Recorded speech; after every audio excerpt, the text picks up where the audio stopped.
Salam, selamat malam Bapak Ibu Saudara-saudari yang dikasihi Tuhan. Jumpa kembali bersama saya, Z Ferry. Senang malam hari ini dapat menemani istirahat saudara dalam renungan malam Pendeta Dr. Erastus Sabdono. Malam hari ini bertemakan bintang yang bercahaya. Di antara kita pasti ada yang pernah belajar atau pernah membaca ilmu perbintangan mengenai tata surya, alam semesta. Ada matahari yang dari kejauhan menyala seperti bintang.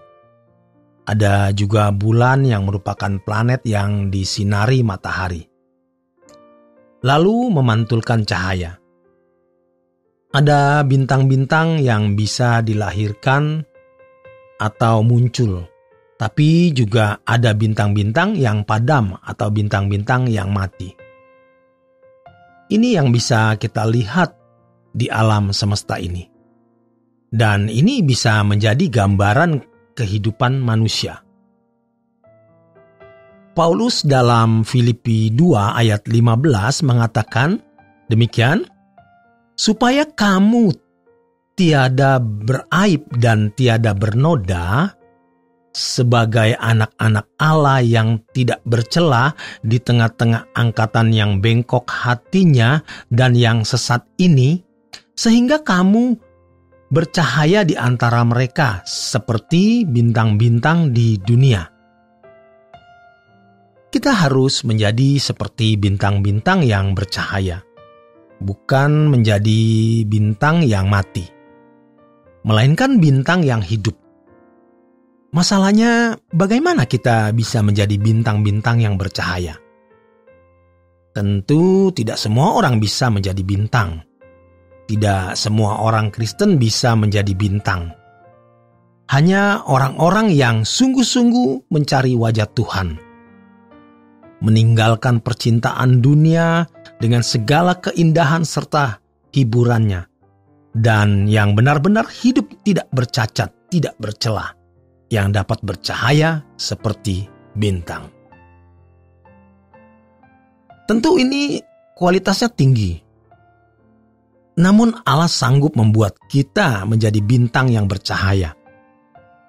Dan Allah menginginkan kita itu bercahayanya seperti bintang-bintang di jagat raya ini.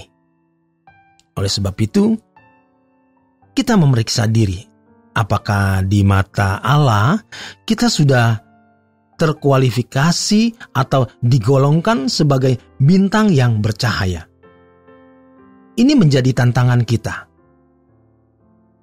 Pasti Allah menghendaki kita menjadi bintang yang bercahaya hanya jika kita memiliki kesucian hidup standarnya Allah. Kita baru bisa bercahaya. Bertahun-tahun kita tidak sungguh-sungguh berambisi untuk ini. Karena ambisi kita bagikan untuk banyak hal. Tetapi hari ini kita katakan kepada Tuhan, lebih baik kita tidak bernafas, lebih baik tidak hidup daripada aku hidup tetapi tidak berkenan di hadapan Allah.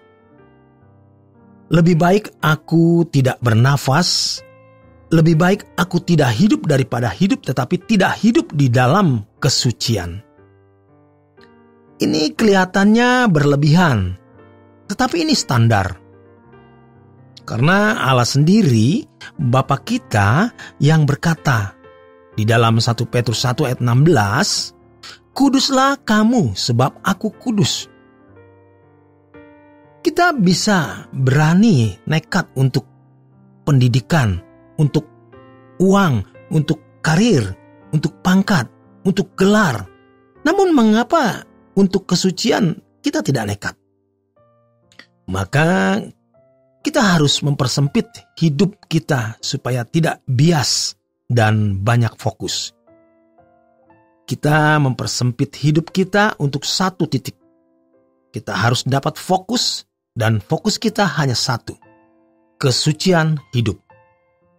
Hidup tidak bercacat, tidak bercela. maka kita harus meninggalkan percintaan dunia. Dulu kita berpikir bahwa ini adalah hal yang tidak mungkin, sulit. Lalu kita menunda terus. Dan kita tidak pernah memiliki kesucian hidup karena kita menunda. Tetapi sekarang, mari kita menggerakkan satu gerakan di dalam diri kita yang namanya Holiness Movement.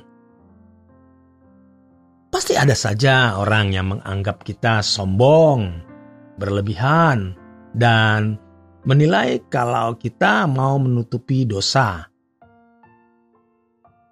Memang kita orang-orang berdosa, sangat berdosa. Tetapi kita mau mengakhiri sisa hidup kita dengan baik. Hidup di dalam kesucian, hidup yang tidak bercacat, tidak bercela. Jangan sampai fokus kita tercuri untuk hal lain. Kita tetap bekerja, berkarir, studi, sebagai ibu rumah tangga mengurus rumah tangga, sebagai orang tua bertanggung jawab atas anak-anak, sebagai anak bertanggung jawab untuk memaksimalkan potensi yang suatu hari harus mengurus orang tua. Saatnya kita menjadi manusia yang bertanggung jawab dalam segala hal yang memang menjadi tanggung jawab kita.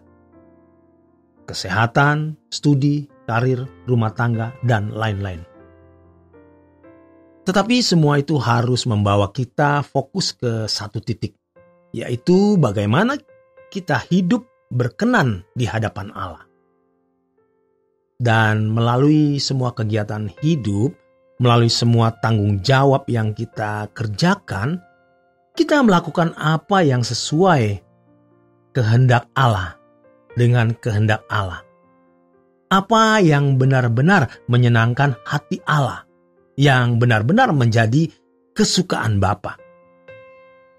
Sebab kita tidak bisa menjadi kesukaan Bapa kalau hanya semedi betapa di dalam gua atau di dalam ruangan gelap.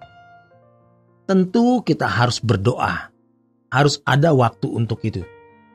Tetapi dalam kehidupan sehari-hari, kita harus sungguh-sungguh berjuang untuk hidup suci, tidak bercacat dan tidak bercela, sehingga kita dapat bercahaya.